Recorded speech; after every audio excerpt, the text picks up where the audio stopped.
everyone? Welcome back to the Crypto Logic channel. My name is John. I have a very special guest today. She goes by the name of Pink Lady Crypto.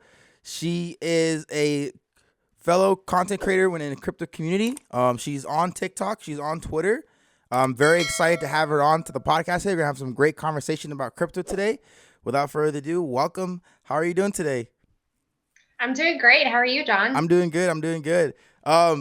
So like how this came to be was Kyle was the one that was telling me, because I spoke to Kyle. He was one of my first guests in this new journey that I was starting with, like, bring on a guest like every week, and he was like, you gotta get Pink Lady Crypto on. You gotta get Pink Lady Crypto on. I was like, all right, I'm gonna reach out to her, and then that's how it came to be. And then like Spectre, he put me in the Discord, the crypto fam, and that's like really cool to be part of that. Oh And yeah, but it's the yeah, best group. that's how Such a I it came to be today. So yeah, I'm just excited to have you on.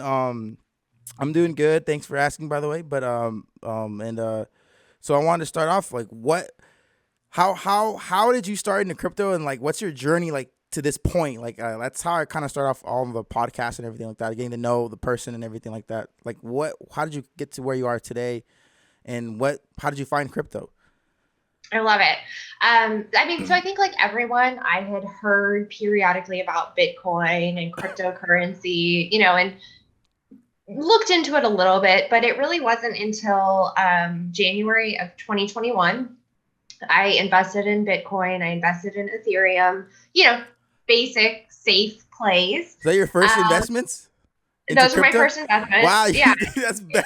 My first one was Dogecoin, so Well, at no, least you did I the mean right. it goes downhill significantly from there. So like the degenerate plays started very quickly after that.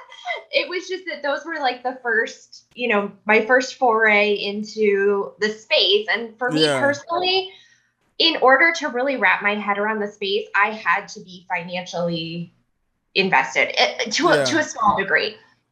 So my background is in accounting and business risk consulting, and I Mm-hmm. started to get into DeFi and like starting to understand the space and just all of the possibilities there. So I pretty quickly started with the degenerate nonsense. Yeah. And, spring of 2021, we all know how that went.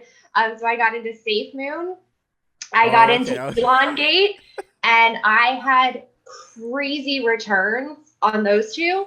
Um, Fortunately, I took profits, not anywhere near the high, but Yeah. I'm happy with the profits I took out, and I was able to, deploy those into other fashions, and just really got excited about the space, Mm-hmm. um, learning about it, kind of all of the blocks coming together. And for people with accounting backgrounds, like the distributed ledger technology makes so much sense. Mm-hmm. So once all of that started clicking and I was just really excited about the space, I was very limited on who I could talk to about it Yeah, in that's real yeah. life. Yeah. So, at the risk of like losing all of my friends, I was like, you know what? I'm just going to start a TikTok and I'm going to start talking to like TikTok, I like how you all of said TikTok. the risk of losing your friend. Yeah, because people are like, oh my God, she's crazy. Like she's talking On about crypto TikTok, yeah. again. So I was just like, you know what? I'll talk to TikTok. If it never goes anywhere, that's fine. And I started my TikTok in December of 2021. So, there were a lot of ups, a lot of Oh, downs, just a a few lot of, months ago. yeah, it's only been a couple months. Oh, wow. But I'm at almost 2,600 Yeah, that's good. followers, which is awesome. I think that, I've kind of found a little space for myself in the intersection of politics and regulation and Mm-hmm. Mm-hmm. macroeconomics, which is kind of my space.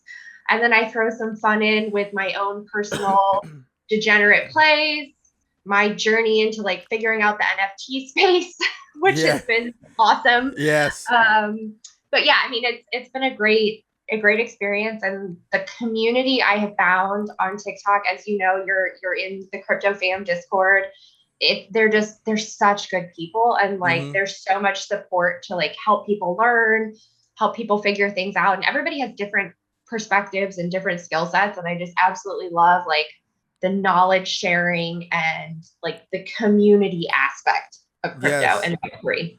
Yes, that's like my favorite part about crypto is when you start meeting other people that are like have the same either journey as you, or they have the same like visions as you, and you literally they're like willing, they're like so helpful, right? And when you speak to your friends that aren't into crypto, it's like you're speaking alien language to them, and they Yeah. you feel like, oh man, you don't understand what I'm saying, or you don't care about what I'm saying, and then they just want to talk about whatever it is that you guys have normally just been used to talking about. And only some friends can like will cross over, but most of them are just you stay. I don't know what you're talking about. Just stay over there.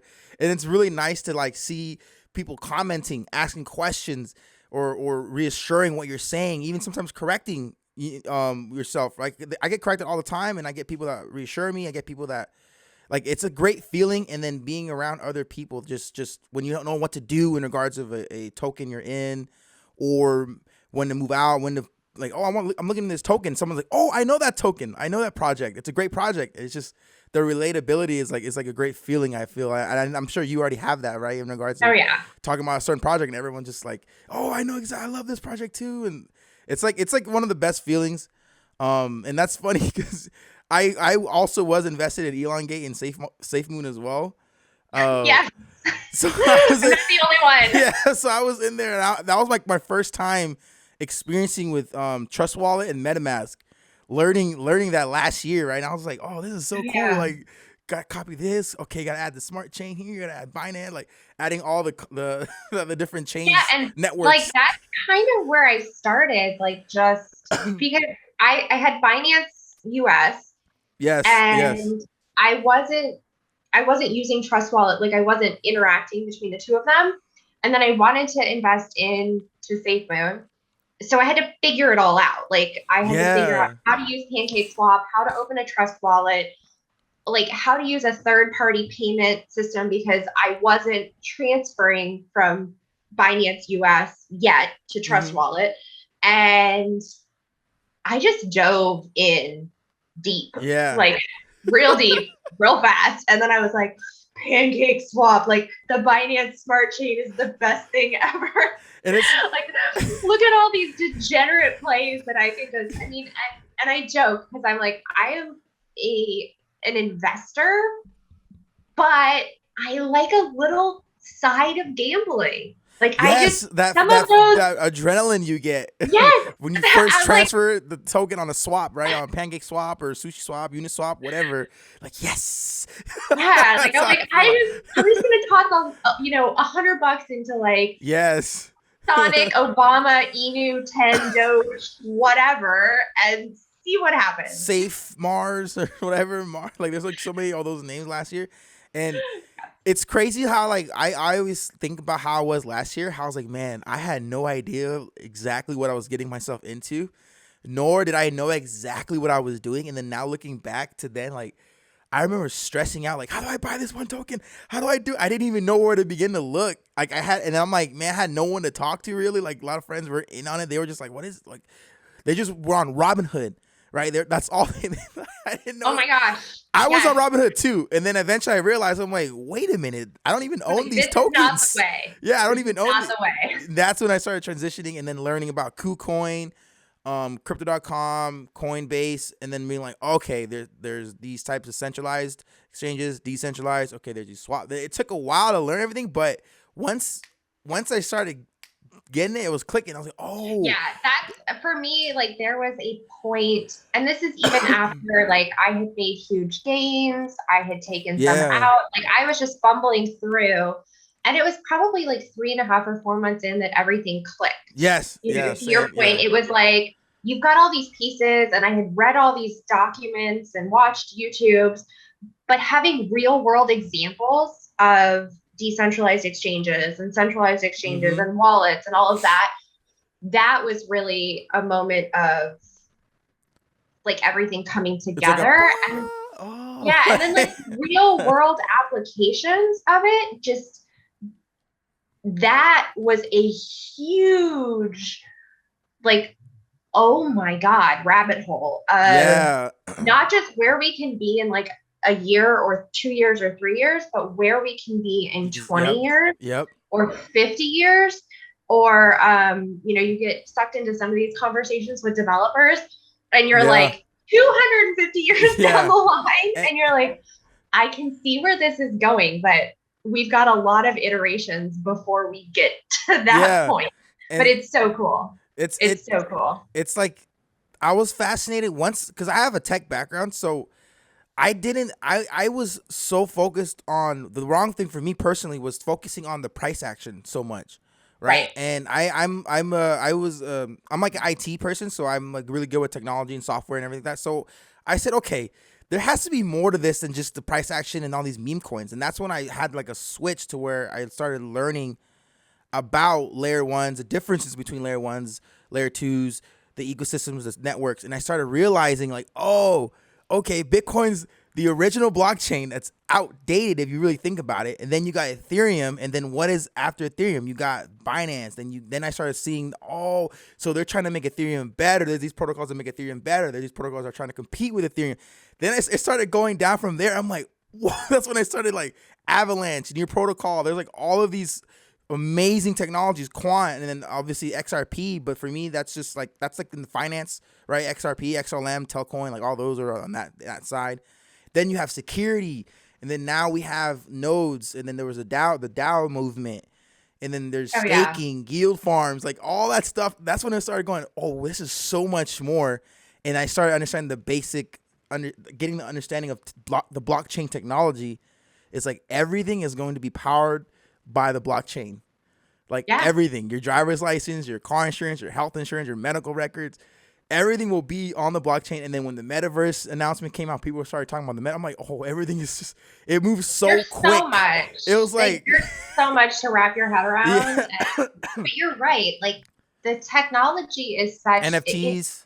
it's so far, like it's so superior to what was out there previously. Anything we've ever seen before. Yeah, and we've already seen how drastically corporate America and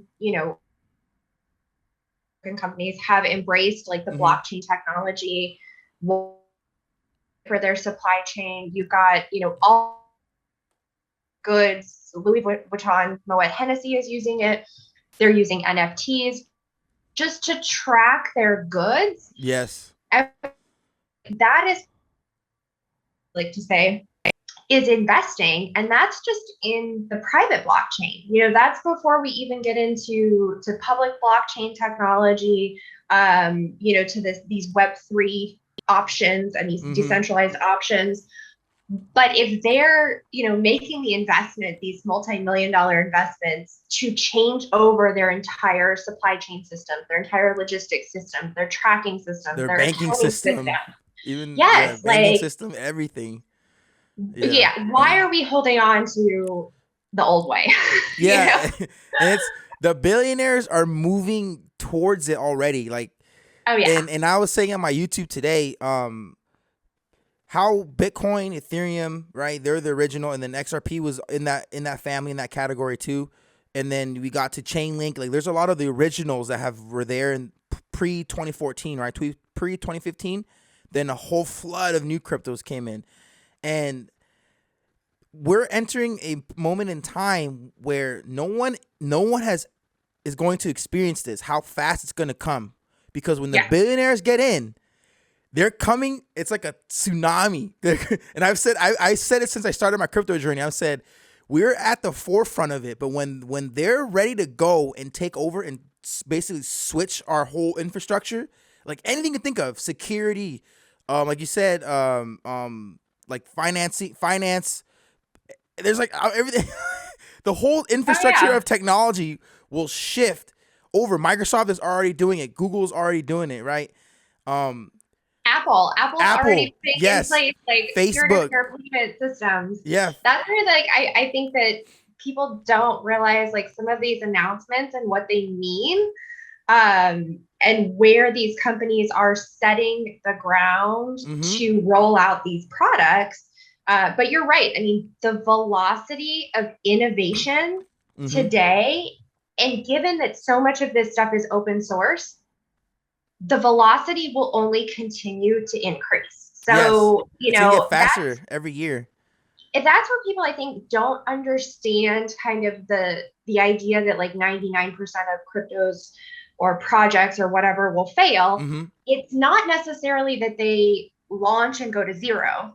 They can be successful for many years, but the innovation that's occurring right now and what we're kind of watching happening in real time is this velocity of, you know, of innovation, of technology, of just superior tech kind of building upon technology. And that, you know, we can see projects that are going to be very successful for 3 years or five Yeah. years or 10 years.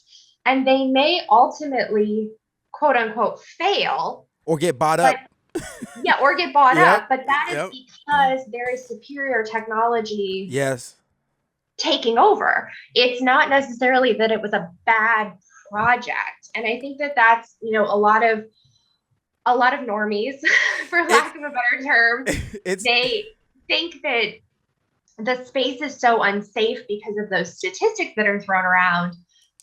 But it's not the whole story. The whole mm-hmm. story is that the innovation is happening so quickly, and technology is merging, and technology is improving upon technology because so much of it is open source that you can see very successful projects that ultimately don't win Yes. because something better comes along, and we just don't know what that better looks Yes, like. and we have, and no one, and that's what I was saying. We're entering a moment in time for the crypto space where no one is going to be able to predict this is literally going to be here and this is going to be successful. This is just like how the internet came. Netscape was thriving for a couple of years until Yeah. Microsoft said, "Hey, we have Internet Explorer," and then if you get to the next wave of um big drastic change, which was social media, you had Vine, you had MySpace, right? You had I think Zanga and all that stuff. They got replaced with Twitter. Twitter actually stood the test of time. Then you got Facebook coming in, stood the test of time. YouTube, right? And then now, obviously TikTok's the new player on the block, right? And even had Snapchat, right? Snapchat Right. was going to get bought out, was technically going to be gone, but what happened? Instagram made their own version of Snapchat with the stories. So now Yeah. Snapchat's barely hanging on.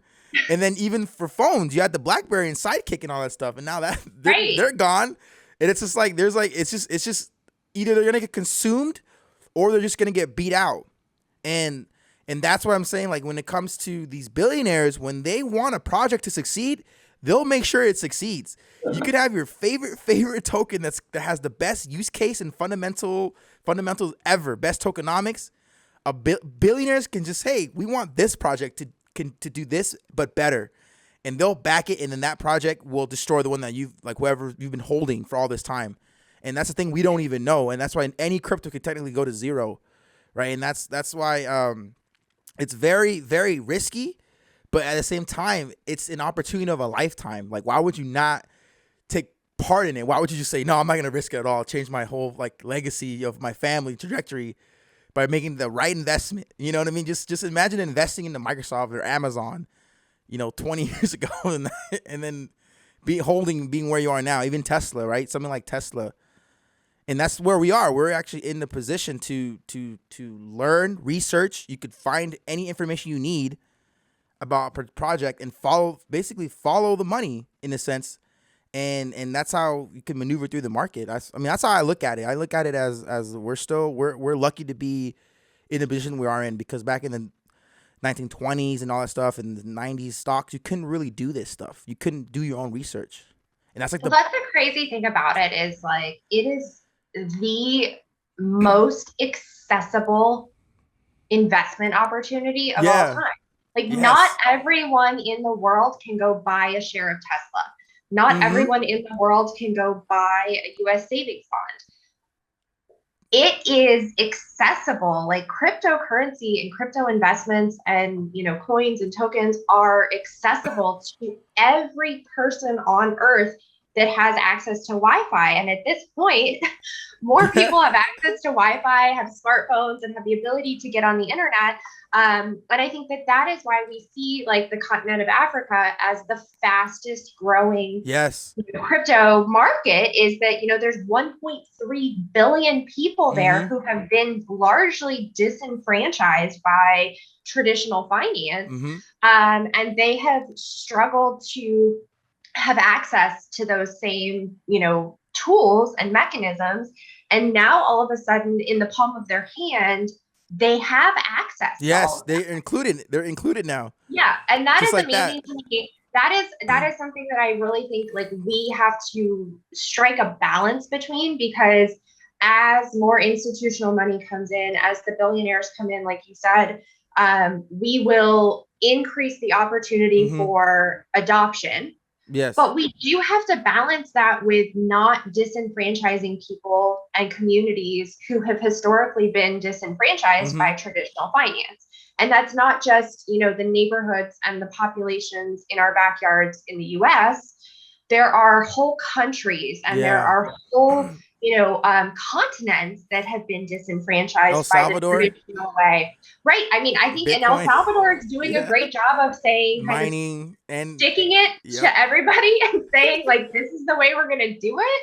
And I love that about like how they're kind of taking charge. But I do think that that's an important conversation that we continue to have, is how do we promote comfort in the space, mass adoption, an increase in the percentage of users, while still maintaining the equity that Web3 is known for, and what it's built on. Yes. And the thing that's interesting about all the other countries getting this opportunity and being involved and included is I was reading from some not reading or watching this billionaire, and he was talking about how you have to follow these countries that are very proactive in regards to wanting change, wanting the technology, right? A lot of these countries, we had the luxury of going through dial-up. We had the luxury of going through the landline, the dial phone, right? A lot of these countries, they straight up went straight to a digital phone without even the progression of going through what we went through, right? The small analog phone, like the old school phone. They just went one day and just had a digital phone, a smartphone from day one.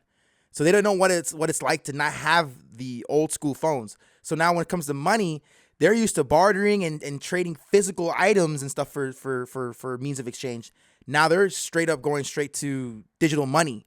We had obviously pennies, dollars, right? And then now we had debit cards, credit cards. They didn't have any of that. They're just, now they have a phone that can just tap and pay and send money back and forth, like just like that.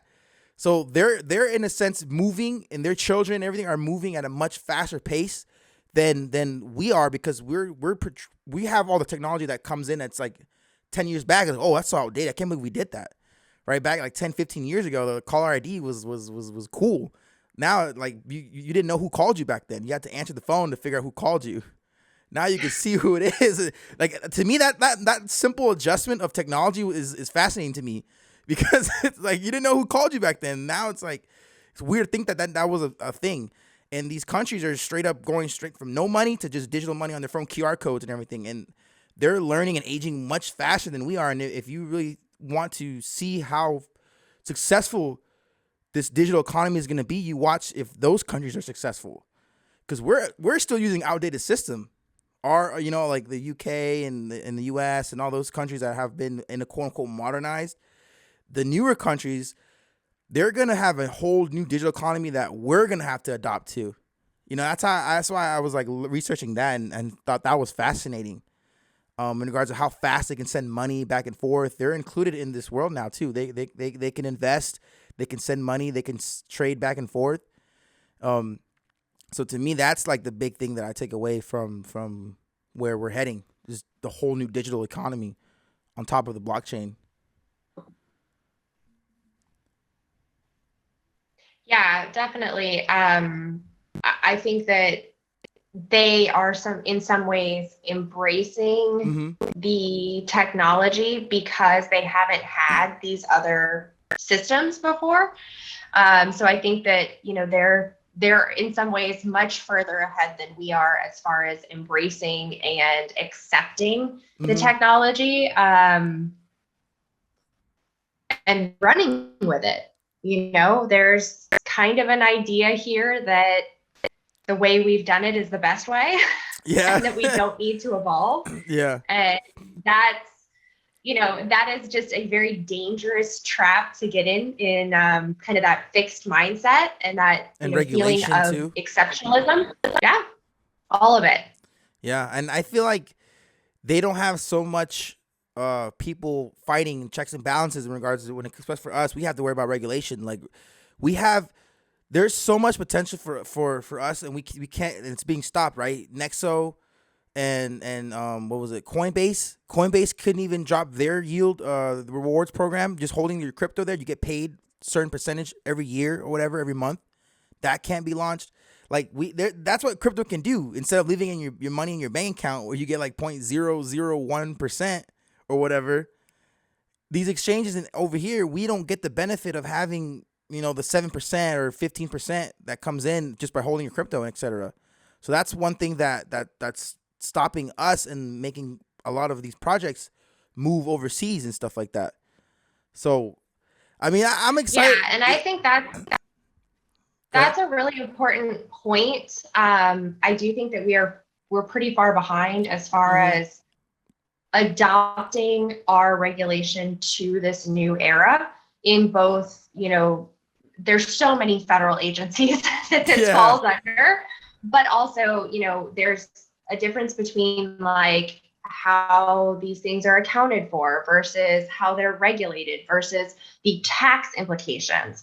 And we're really dealing with a brand new asset, and we have to like change the way we're thinking. We should not be evaluating this brand new frontier, in my opinion, at least, under framework that is in some cases over 100 years old. Yeah. It's not the best way, to your point, it's not the best way to embrace innovation. It's not the best way to embrace this new frontier, because I think where some people get off track in the crypto space is they want to believe that crypto is not regulated.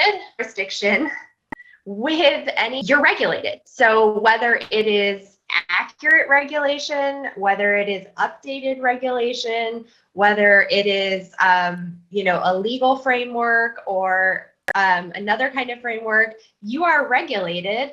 And that is an area that I think that we need to have real conversations around adopting the regulation rather than pretending like it doesn't exist, because it does exist and it's just not relevant to this space. And that's the big problem. Yeah.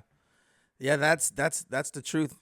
I think we have a lot of work to do. We have a lot of work to do, but we're still kind of, I think I have this conspiracy theory that they're doing all this with the SEC, with the XRP and everything. It's all like planned out. The XRP Ripple lawsuit with the SEC is the first critical step towards providing clarity for the crypto space. And I think it's all designed to slow down the adoption of crypto before we actually say, okay, we know what we're doing now. Like, right, the U.S. in regards to the U.S., we know what to do now. It's a mess. I think it's a mess. But once this case is over, I think it's gonna be a snowball effect of crazy, amazing things to come.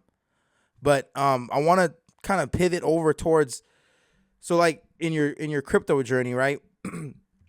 Once you decided to start making content, was your purpose to just educate? Was that one of your reasons to educate? Did you want to just kind of start letting it be known, hey, I'm part of the crypto space, and trying to basically find people that are like-minded and stuff like that? Like, what was your overall end goal for content creation? And then I want to start talking about your favorite cryptos after that.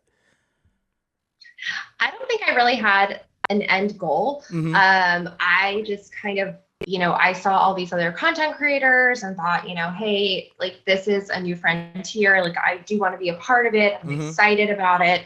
So I think that there was an aspect of it that was looking for community.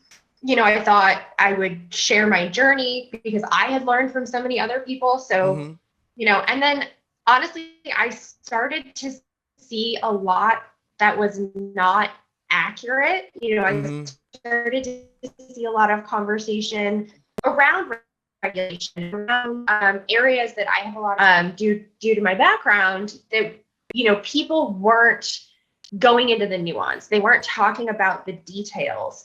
And I see that today. And that's where my platform has really pivoted, is to kind of, offering the full story, offering like the whole framework, the deep dive into the players in the XRP case, into the history there.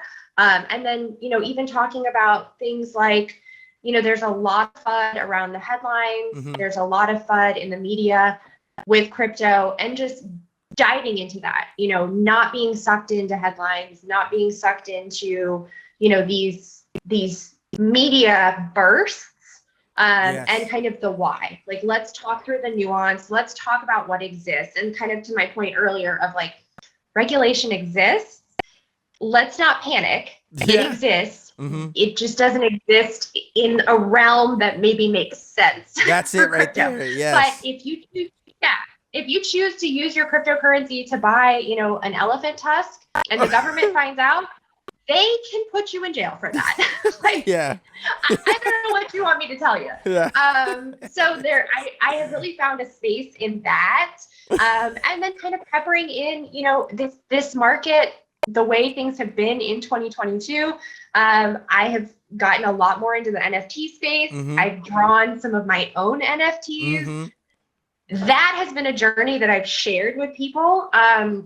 So I think, I don't think that I ever started off with a specific goal to answer your question. But I have found so much more than I ever expected to find. That's amazing. That's like kind of like, because I remember, were you in that era of were you on TikTok during the era of she was going to the moon, and there was like a bunch of just videos of Dogecoin, safe moon, and then it was so bad, TikTok had to announce that they're no longer going to allow those type of videos to circulate. I don't know if were you there on TikTok around that time?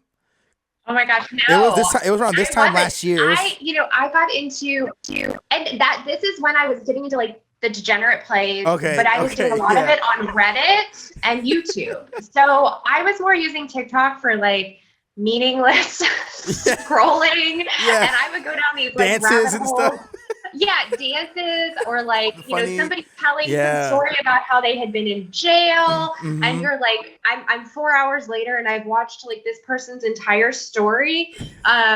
That's what I was using TikTok for, not for crypto as much. And then I found, some content creators that I really respect in the space, and that's when I started to build out. But that was after it, because I had, I FOMO'd into Doge around the Saturday Night Live. Oh, okay. That's when I exited. I exited that weekend before.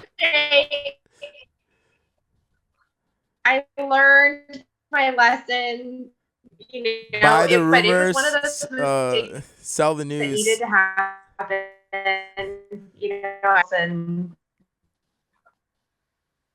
And the news, and I bought the news. Yeah, that was the first buy the rumors, sell the news. Yeah. So, but it's been super fun. Yeah, that's funny. It was so bad in that era of that. It only lasted like 2-3 months, and that was before I said, "Hey, I'm getting on TikTok because this is ridiculous. There's so much nonsense." It was just, but people were making so much, like so many followers and views, and it was like if you weren't talking about that and you actually talked about fundamentals, you weren't getting any traction. No one cared. No one cared about the fundamentals. There's a little bit of a transition now, way better than it was last year, of people wanting to know about the utility fundamentals. It's definitely better, but I'll notice, like, I'll post a video that's like XRP isn't going to $37,000 a coin, and that gets more views, like the 5 because second, like that gets like 10,000 views, and then like my deep dive into, you know, whatever new cryptocurrency bill the House has just introduced, like breaking all of that down, it's like 250 views. And no one cares. I'm like, where's like the balance of time and effort? But yeah, I admit, I talked to Crypto Aaron about it. I'm like, look, it was the XRP community was so bad. I had to create my own XRP movement. So I started the XRP family, not the XRP army, because, and they know, I'm like, I'm not the 10,000 guy. I'm the $10 guy. XRP hitting $10. I don't know how long it's gonna take, but that's like my cap. That's like $10 is like, oh, to me is like Bitcoin hitting 100 grand, right? That's like for me, you know, $4, $5. It's been so long. Yeah, and it's like it'll hit $10 maybe next couple years, whatever. But at least just get to all time high first, then we'll talk. Right. But I'm not like 1,000. Like, yeah. Just be reasonable. I'm not hating on the technology. I'm not hating on the utility. Just be reasonable and take profits along the way. Yes. Not financial advice, but take profits along the way. Come on. I've been very transparent. I'm like, hey, I'm taking profits at all-time high. I'm taking profits at $5, and my last number is $10. That's like, if it goes up $10, I'm not expecting it to. $10 is like the end of the line for me. Like, I'm getting off the train. But some people really think it's going 10,000. Whatever. I understand that theoretically, you know, you can get into all that. It's solving $1 trillion problem. Moving. Oh, yeah, you know, no, I've had people like get into the theoretical. Yeah, it's like get to all-time high first. Get to all-time high first. Exactly. Like, can we get through the lawsuit? Can we have resolution? Like, let's actually be able to trade this again. Yes. And then we can start talking. Let's get through an all-time high. Yep. And then, yes, you know, if it's overtaking Bitcoin and Ethereum, I would love that, you know, for the sake of the XRP army, I would love for that to happen. But let's be realistic too. I even say, before you even think about taking on Ethereum, wait for Ethereum 2.0 to come out. Like, first XRP, finish the lawsuit, get to all-time high, and then wait for Ethereum to get 2.0 to come out. Then it's now it's everyone's on evil playing field now. Ethereum, when it's on its final version, let's see how Ethereum dominates. You know, because Ethereum can pass Bitcoin in regards of market cap and everything else once 2.0 comes out, right? And it's the gas fees are resolved, just like they're moving like Avalanche, they're moving like Phantom, right? And imagine Ethereum being like that, where the fees are under a couple dollars or whatever the case may be. You know, people don't think that Ethereum is going to be the king forever. They're like, oh, there's all these Ethereum killers. I'm like, 2.0 is not out yet. Let 2.0 come out and see how efficient it is. Point. You know? Yeah. And we'll see, okay, Ethereum is number 2 or number 1. Everything else is underneath it. No more killers. It's just who else is going to survive? Is Avalanche going to survive? Is Phantom going to survive? Is New Protocol going to survive? Polkadot, Cosmos, like, all right, you guys just need to survive now. Don't think about beating Ethereum anymore, you know? That's I mean, I love Ethereum too. Like, I love Ethereum. Think about not being eaten. What was that? Like, I said, think about not being eaten alive. Exactly. That point. Yes. Just stay out of the. Just stay afloat. Be alive, because they're coming. Ethereum is gonna, when its final form is there, it's going to just not look back, right? And then we got Cardano, right? I don't know. I'm still waiting. Obviously, everyone's still waiting for Cardano to do its thing. It has a powerful, huge community, right? And we're still waiting on it to finally, smart contracts, everything to get fully live, get activated. We don't know about the money that's backing it, right? We got Solana. Solana's supposed to be Ethereum killer, but they can't even scale, right? They hit problems whenever they try to scale. Yeah. So we're still so early. Just everyone, just the maxi mindset needs to kind of like, that's like my thing. Just don't have the maxi mindset. Like, XRP is not the only thing I'm invested in. It's the only thing that I'm invested in that I'm not worried about price action right now. That's the only project I'm in where I'm just like, hey, I'm just whatever. And I just, you know, I dollar cost average. Ignore it. Yeah. It's set and forget. And everything else is like, I play by the market. Okay. By the dips, et cetera, right? Everything else that I'm into, like Cadena, Alliance Block, et cetera. Those are all things that I I do research, constant research on XRP. I just look at the lawsuit news, and I don't need to worry about anything else. And a lot of people, they have this mindset of XRP or that's it, or Cardano and that's it. I don't want anything else, and they don't want to hear or are open minded to any other project. I'm like, there's like 17,000 cryptos out there. Obviously, Right. not all of them are gonna survive. And that's what I always say. Like, I say it on my lives, I say it in videos. Like, don't be married to your bag. Yep. Like, you can absolutely love a project and decide it's not the right investment for you today.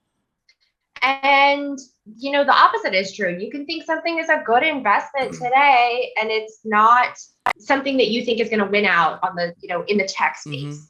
But there's that maxi mindset, like you say, is, people being married to their bag, and you have to pivot. Like, no one has a crystal ball in this space. No one has a crystal ball, period. And if you're not willing to reevaluate your plans, and that's not to say that you don't stick to the plans that you have in place, but you should be reevaluating them without emotion. Exactly. On a pretty regular basis, just to make sure that that's still the best course of action for you. Yep. And I had to make that decision. Like, I love HBAR. I think HBAR, we have an opportunity to get into it for at least the rest of the year, I think, in my opinion, before it takes off. Like, and I love HBAR. I was holding HBAR for the longest, and then I sold out of it. I was like, I'm gonna get back into it later on in the future. Yeah. It's still at the same price, if not lower than when I bought it. Right? DAG is one. Like, there's a lot of projects out there that are amazing. You just can kind of put them aside and say, okay, I'll come back to you. You know what I mean? Because I'm just gonna be sitting there holding you forever. No, that's what I had to do that with Cardano. Like, and I took some small profits out of Cardano. And it's not like, that's not to say that I don't think that it's a good project, that I don't think it has potential. Just for me at the time, it was time for me to move those funds elsewhere. Like, the opportunity cost was just not doing it for me, where Cardano, nothing was really happening. So, I took some small profits, I moved them over. I reevaluated on a regular basis. I imagine that I will hold it again at some point in the future. It's just not right now. Exactly. Same here with and I was like, I've been saying this kind of like in my YouTube video. Because I try and keep people, like, they say I'm like a forever bullish type of person whenever I make content, and I say every year, if you look at the history of crypto, we go up, right, in regards of market cap, overall market cap. We never go back down in a sense. So obviously there's crashes and everything, but we always end up higher than we were before in regards of the overall market cap. And there's always projects within the year that just go nuts. And whether it's on speculation or utility. But utility, in my opinion, is not going to be fully here until at least a couple years where like Quant and stuff like that, those utilities are actually being activated and used day in and day out, like Ethereum, right? Ethereum is not even technically on its full optimized utility run. Right. It's like a sinking ship, but they have a brand new ship waiting to swap everything over, So like that's a good way of putting it. Yeah, and that's how I know, like, okay, we're still early, but there's always a bunch of projects that go crazy every year. Last year, Telcoin was beginning of the year, Dogecoin. You had LCX, you had VXV, right? There's Quant did a blow up, right? Compared to like the year before, it was like a March 14th, 2020, Quant was $1.14. It hit an all-time high of $400 last year. There's always those projects that go nuts. And even Cardano, right? Cardano was 13 cents the year before in 2020, hit $2, $3, something like that last year. So this year, and Solana hit all-time highs last year. The year before, it was $6, $4. Avalanche, like, there's always projects that do that. In my opinion, this year, in regards of finding your favorite cryptos, I think you have to look in the research and see, okay, which projects have the potential to do those blowups, to give you those gains, to then accumulate your favorite tokens. If you do not love that token, you're just basically buying on pure speculation and price action. And there's some that I like think can do that this year, like Near Protocol is one. I think Phantom already did it, but I think Phantom has opportunity to at least do some big numbers this year. I think maybe like at least like a 2, 3, 4x, but that's like guaranteed, right? Polkadot, can it join the $100 club? There's a lot of these projects And out there that are just sitting there. CRO had to blow up, but can CRO keep going? You know, and that's why I think people, in my opinion, need to focus on. I'm like, hey, we're still so kind of far away from utility that, like you said, don't marry your tokens. There's a lot of opportunity here, right? There's a lot of tokens that are just outside the top 200, outside the top 100 that will enter the top 100. And I remember last year, I was a big Digibyte fan. I held a lot of Digibyte and Zilliqa. And I think Digibyte's out of the top 100 now. And I remember selling out of it. I said I made the decision, like, all right, I'm holding Digibyte. It's not doing anything. And now it's out of the top 100. A lot of these cryptos are going to get replaced by the end of the year. And yeah, absolutely. And I think that's a mature and healthy relationship with the market to understand that, like, there are things that you can be excited about, and they may be out of the top 100. They may be out of the top 200 in 6 months. Yep. It might be 3 years, but you're exactly right. There's definitely a balance, and there's some of these coins like Algorand. I love Algorand. Yes. I love Algorand. I think it's got so much potential. Like, it's obviously being built upon. It's being utilized by so many countries and corporations. Yeah, El Salvador. Is it the Marshall Islands? I think are building their digital currency on Algorand. There just hasn't been a lot of price action, and you have to think, like, that is going to follow at some point. Yes. Algorand could blow up this year. I feel the same way about. I don't know how long it's going to take. Yeah, but it's got the utility, and those are my plays right now. Are those utility options that, like, hey, if I'm holding this for 18 months or 2 years or whatever it might be, at least at this point, I feel like they have strong utility and they are being leveraged to the point of adoption, whatever that may mean in today's world. Yes. And we're still in the second month of the year. We have a long way to go for a lot of the top 10 to change, the top 20 to change, the top 50 to change. And you just got to be in one or two or three of the right plays that break all-time highs and make new all-time highs, and your whole, like, portfolio will change. Your life could possibly change depending on how much you invested or how early you invested.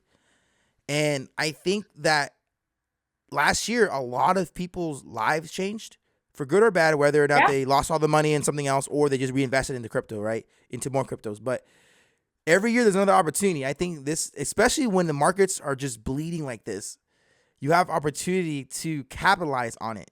And that's like my thing of getting people to understand that are just kind of new to the crypto space and everything.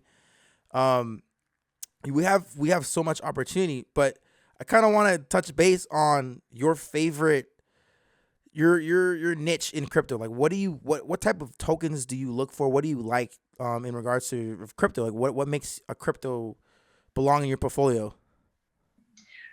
So I think, like I said earlier, I really started my deep dive into, like, the DeFi space. So I do have a lot of, I have a lot of interest in that space. I have a lot of interest in layer ones and layer zeros. Yes. I will say, I have Algorand, as I said earlier. That is a huge, huge one for me. I have several that we've mentioned. Cosmos, Atom is a big one for me. Dot, and I know that, some people won't hold both of those. I do hold both of those, and I do think that they have different potentials. Yes.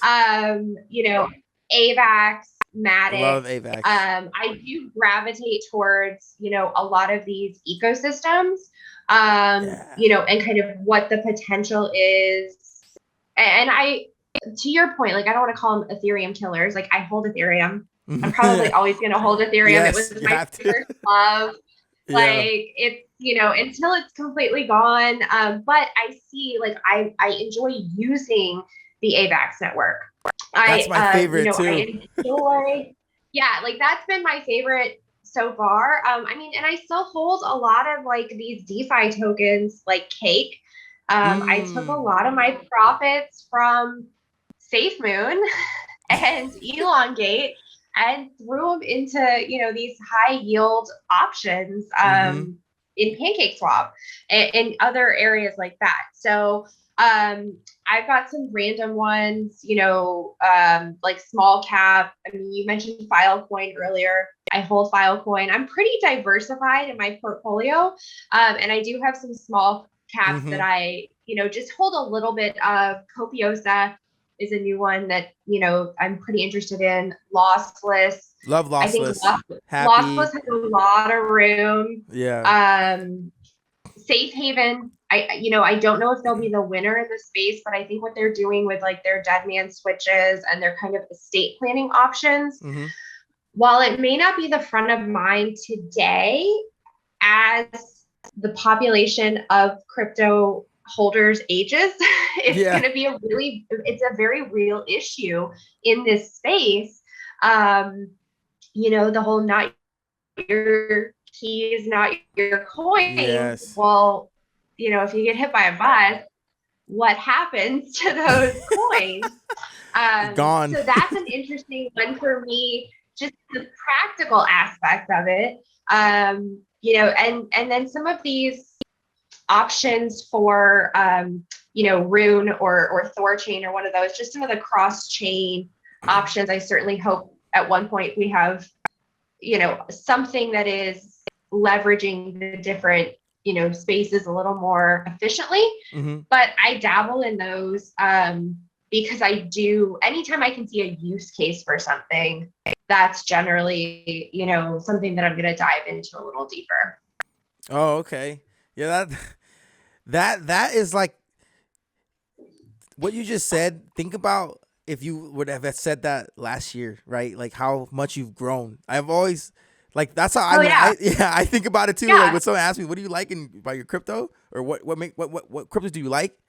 I'm like, man, my answer from what I would say now is compared to the me last year would have never ever thought of, It's just, and it's like we get it because we're you know what I mean, the ecosystem and everything, we get it, right? And then thinking about it last year, imagine talking to your former self last year, they'd be like, what? Right, there's so much more than SafeMoon and Elongate and Doge and Shiba, and I'm not please Doge Army, don't come for me.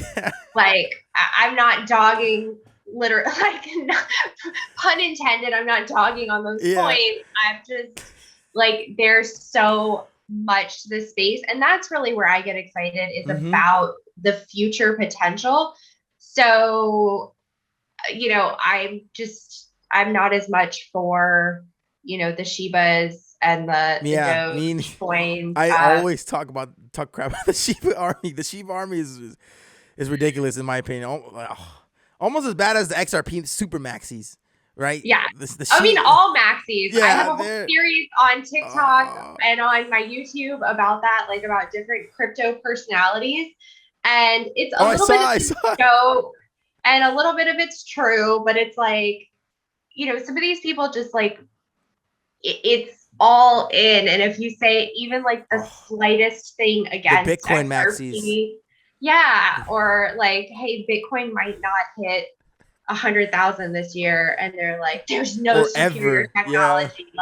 There's never going to be anything that comes along that's better. Satoshi's white paper, and you're whoa. I didn't say anything about the white paper. I just suggested that maybe there are other platforms that we need in addition to Bitcoin. Yes. You can keep your Bitcoin.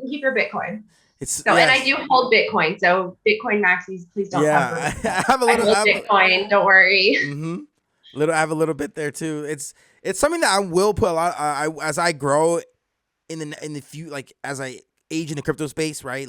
5, 6, 7 years in, I'm gonna want to have a bunch of my capital in Bitcoin, right? It's a store of value. That's what it's going to be designed for in regards of hedge against inflation, et cetera. You want to have that money sitting in Bitcoin once the market stabilizes. We're going to stabilize here in the next few years. I made a whole TikTok about it, how once the billions of dollars flood in, we won't have the 100Xs, 1000Xs anymore. Right. It's going to be 2% drop, 3%. We're not going to have a 40% drop, right? Or like Time Wonderland, 95% drop. and I was a part of it. I was so excited for Time Wonderland, and this is like a random thing, but I was like, oh, Time Wonderland. I made a whole investing strategy via Time Wonderland for this year, and that ended, and I had to pivot and come up with a new strategy. But I was thinking, oh, Time Wonderland, I'm gonna put. I started consolidating and moving money towards Time Wonderland. Time Wonderland is gonna rebase, and that money that's gonna be printed out is gonna go to all my favorite projects. And I was in Time since October, and it was fine. It was fine. I was happy, and then I didn't take any profits. I just went, oh, I'm just might as well just let it grow, and and that's like the perfect example. I'm like, man, you cannot be 100% sure on any project. No, like some of these things sound really good, and I think that that's just important things for people to remember. Like, I try to remind people in my videos, and even other profits. and other creators that I talk to when they're like, oh, like, I'm excited about this project, but I don't want to mention it. And I'm like, look, people are going to do stupid things, and they're going to invest in whatever you mention. But if you're honest about, there are risks to this, at some point, you can't protect everyone. Like, there are risks to every investment. Do I think that it's likely that Apple's going to fold tomorrow and have some giant Ponzi scheme going on? Probably not. But at the end of the day, there are risks, and that asymmetric upside of Time Wonderland or something like that, no matter how great their plan sounds, there's some downside to that. And you just, you got to take the wins with the losses. And to your point, you pivoted. You had to come up with a new strategy. Yeah. But I think it's good for us to talk about these projects. We can't just talk about Bitcoin and Ethereum all day, every day. The top 10 and all that stuff. Yeah. Yeah. DAOs were hot for a minute. We are seeing now it's nodes. Nodes are hot. I'm not personally in any nodes at this point, but I'm looking a lot into NFTs with utility and with passive income. And I think that that's a space that's kind of blowing up. I would be remiss if I didn't talk about my journey in that and kind of learning about it. Am I going to invest in every single one? No.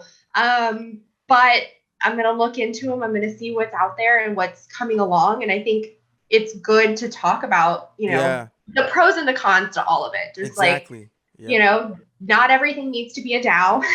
Not everything needs an NFT. I think NFTs are amazing. The technology to be used for your driver's license, for contracts, the DJ house, your pink slip. Yes, stuff exactly. There's so much potential to just improve efficiencies across the board. And aside from the profile picture thing, which I get so many haters on my page about NFTs are no better than Beanie Babies. Or they screenshot. I own it now. I screenshot. I have your NFT now. Yeah, and you're like, okay, well, can you screenshot my plane ticket and then get on the plane? Oh exactly. No, exactly. Because it doesn't have your name on it.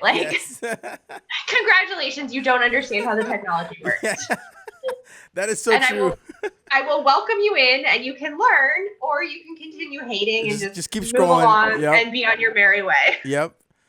That's where we are, and I think the last thing I want to touch on is research, right? Like you said, we are on the other side now of giving information out, and for me personally, I'm very thankful that people come to me for when it comes to information, right? And we're on that side where we can help as much as we can through our experience and through our wins and our losses, right? And when I want to say this one thing, outside of TikTok and Reddit and everything, I think the number one place for me for crypto is Twitter. You have I think that's my advice for everyone is you need to have Twitter, and you need to be engaged if you're in crypto on Twitter. And Twitter is one of the best places to have an organic conversation. But there's obviously the maxes that live on there too, but you can really literally type in $, whatever token you want, and just there you go. Go down the rabbit hole. No, I'm huge. I love Reddit and YouTube for deep dive. Yes. And And I don't spend much time on either anymore. Just like at this point, I can do a lot of the research on my own.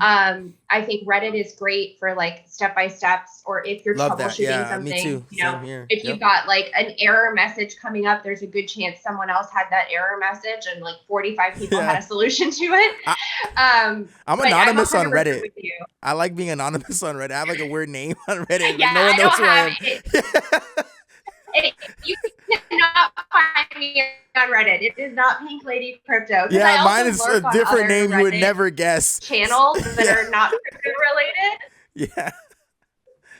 Yeah, I like that part of Reddit. Anonymity on Reddit for sure. Yeah. No one knows who I am. But yeah, I think Twitter is awesome. I am working to be more active on Twitter because I do think it's such a great resource. Like I use it, so I should be encouraging, you know, people who spend time on my channel, who enjoy my lives, you know, people who are in my community. I should be enjoying that. And you get a lot of alpha from Discord. If you are in the right Discord groups, like there is so much knowledge sharing, there is so much alpha in those groups that, you know, I honestly learn a lot, and I'm always happy to help people in my space. You know, when somebody tags me and they're like, hey, what's the deal with this, like, you know, with this tax issue or with this new regulation, or, you know, is this real? And I know, you know, people are always happy to help me if I'm like, hey, I just minted this NFT and like, it seems to have some rare traits and I just don't know what to list it for. Like, what should I do?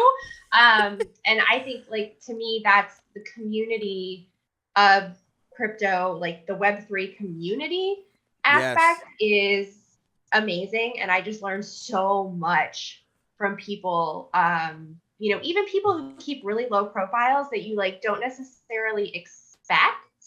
And they're not out there making content, but they have so much knowledge to give. Yeah, they're working behind the scenes and they're developers or they're working on projects. And they just don't have the, you know, the face of it. And I've learned a lot from people like that. Me too. You know, it's not always about the follower count. Exactly. It's not about the face or the content creator or a platform, someone that's making content. Like the Discord that I started, like I created, there's so much people in there that I don't even know what they look like. They don't even make content, but they're so knowledgeable. Yeah. And that's one thing I advise for content creators is as you grow, I not only join Discords, but create your own community and start building your own Discord of members that want to be in there because for you.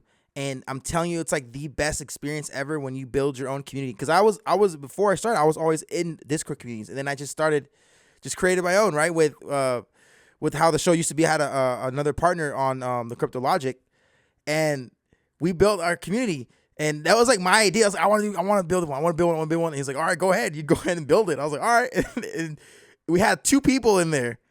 And then it started growing. And then now we have like over 600. It's like the greatest feeling. And it's just it's so fun to be in there. It's like so many friends that you don't even know what they look like. And we're just in there talking all day. On top of being in Discords too. Being in Discords is great. But I'm telling you, if you're a content creator, it's nothing like creating your own and then just starting to see people sign in every day. And then you build your community out from there. And then you just take it wherever you want to take it. Like it's. No, I love that. I've been thinking about that. I don't have, you know, we have the Crypto Fam Discord. I don't have my own Discord, but I had, you know, just like creativity struck this weekend or a couple days ago. And I started like hand drawing these NFTs and I was like, you know, it's called Pinky Prezzies. That's a cool name. Pinky And I put a couple up for president. Well, they're presidents with pink hair for my Pink Lady Crypto. Yeah. And I'm like, you know, maybe like I should give, like, I want to have some kind of utility with these, but I can't help but put them out there because I'm excited about it. And I was like, you know, maybe I should have a Discord and have like a president's club. And, you know, I make shirts and I have an Etsy shop for my shirts. So maybe like everybody gets a president's shirt and they're, you know, part of the president's club. And there's only 46 of these, you know, for a couple more years, 47 at some point. Yeah. But it like one, I think that the space and like expanding your mind and having that flexible mindset, it opens you up to so many other creative ideas and thoughts and just like exercising that flexible mindset. And I think people really need that in this space to kind of wrap your head around what's going on. But for me, I mean, it's triggered some creative ideas and the like juice is flowing. yeah, I definitely never like I didn't start my TikTok to think that I was going to make an NFT collection. I would hardly consider this a collection. But people 46. will. Yeah, I'm not done with them. But even like I've been, doing headshots, taking headshots from crypto fam members. Yeah. I need your headshot soon so I can put pink hair on it. Yeah. And I've just been like putting pink hair on them and sending them out to them. And like it's just community building. So, I love that idea and I love that you're encouraging creators to do that because that's, it's something that I should really consider. Yeah, it'll grow from there. Just like how you probably didn't think about making pink haired NFTs a year ago, and now it's like, oh, you're drawing them, you're getting ready to, and then who knows what you'll think of in 6 months, a year from now, right? And that's just how that's the beautiful thing about the space, is it's totally. As it's innovating in itself, you innovate as an investor / content creator to go along with it, and that's my favorite thing about it too. One of my favorite things about it is, you're always going to grow and you're always going to learn so much more. And then the fact that we're able to help other people do the same thing or inspire, even if they don't learn from us, but they feel inspired. Oh, I want to make content too. She, like you do the pink hair thing. It's like, I'll do green hair. I don't know. There's so many things, Yeah. And I think that's the beautiful thing about it, and being around like-minded people. Joining the crypto community is very welcoming, aside from the maxis, but it's all jokes. But aside from that, everyone is very welcoming, and I think it's a safe place to be, safe space.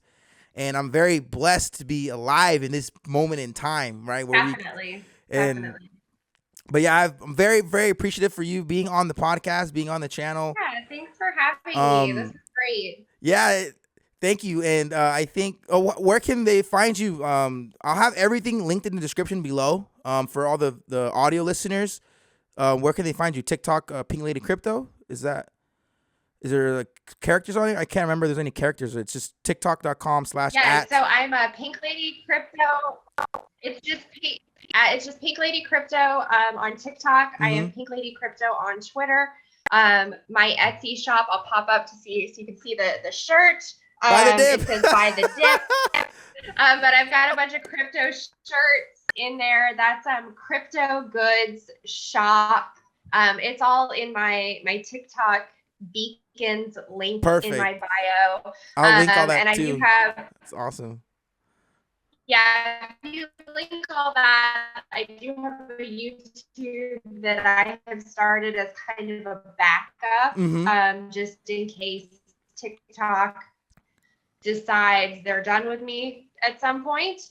So yeah, I'll send it all over so you can link it. But PinkLadyCrypto, the only place, OpenSea is the only platform where I am the real PinkLadyCrypto. So if you want to see, my NFT collections and the pink hair that I'm doing and the pinky prezzies, that's the real PinkLadyCrypto. But that's awesome. I think the most interesting stuff is on TikTok at this point. Yeah, that's good that you secured the names on the other platforms. I'm trying. Yeah, that's good. Sure you don't have to have underscore or anything like that, a number. No, I'm sure I've missed some, and I'm going to pay for it later, but I'm trying. Buy the what is it, the .eth, PinkLadyCrypto.eth, .x, whatever the domain. Yeah, I've got a bunch of those through Unstoppable domains. Yes, Unstoppable domains. Yep. Yeah, so I do have a bunch of PinkLady.crypto, I think, PinkLady.io or PinkLadyCrypto.io. I probably need to go back on and see if there's others that I missed. Because that was actually I got those right as I was starting my TikTok for Black Friday. Like there was a Black Friday sale, and I picked up a bunch of domain names. So I probably wasn't totally accurate with what has evolved into. But hello, I think it like froze. ah, Okay, there it goes. It like froze, so I didn't want to start talking just in case you're talking. But yeah, I think it's good. Like now you're like investing in yourself, in your brand. It sounds far fetched to somebody that's not into crypto or just thinking, not even really thinking about it. But in like a year or two, it's gonna pay off, right? Especially if you keep staying consistent with your brand and everything like that. Like that's it's I'm excited. Once again, I'm very appreciative for you getting on the podcast. I think we're at over an hour now, but I think it was a great conversation. That's kind of like yeah, how long they run. It's super cool. Everyone go give her a follow. Go, I'll link everything in the description. She does great content for the crypto community. And thank you guys for tuning in. We'll see you guys in the next video. thank you. Yeah.